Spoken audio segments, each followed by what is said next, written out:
Price Lord கர்த்தர் சந்தோஷமா இருப்பேன் நான் விசுவாசிக்கிறேன். இந்த நாளிலும் கூட ஒரு வார்த்தை சங்கீதம் 66வது அதிகாரம் 18வது வசனம். என் இருதயத்தில் அக்கிரம சிந்தை கொண்டிருந்தேன், ஆனால் ஆண்டவர் எனக்கு செவி கொடார். ஆமாங்க, நம்ம ஜெபிக்கிற ஜெபத்துக்கோ ஒரு க்ரைட்டீரியா இருக்குது. நான் நல்ல எண்ணத்தோடு ஜெபித்தேன் அப்படின்னு சொன்னால் ஆண்டவர் எனக்கு பதில் தருவார்.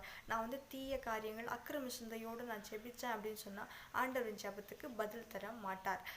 நான் மற்றவங்க நல்லா இருக்கணும் அப்படின்னு சொல்லிட்டு ஜெபிச்சா கூட ஆண்டவர் நமக்கு பதில் தருவார்.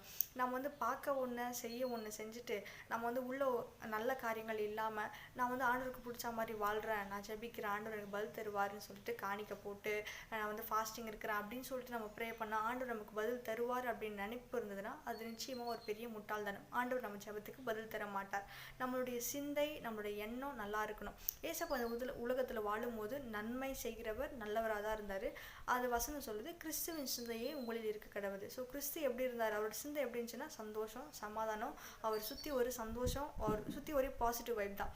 ஸோ அவருடைய சிந்தை நமக்குள்ளே இருந்துச்சு அப்படின்னு சொன்னால் நம்ம ஜெபிக்கிற ஜெபமும் நல்லாயிருக்கும், மற்றவங்களுக்கு ஆசீர்வாதமும் நம்ம ஜெபிப்போம், நம்மளை சுற்றி ஒரு நல்ல வைப் இருக்கும். ஸோ அவருடைய பிள்ளைங்க அவரை போல நம்மளும் இருக்கணும். ஸோ நம்ம ஜெபிக்கிற ஜெபம் நல்லதாக இருக்கணும், நல்ல எண்ணத்தோடு ஜெபிக்கணும். அப்படி ஜெபிக்கிற ஜெபத்துக்கு ஆண்டவர் நிச்சயமாக பதில் தருவார். இனி வரும் நாட்களில் நல்லதாக ஜெபிக்க ஆண்டவர் நமக்கு கற்றுத்தருவாராக. God bless you all.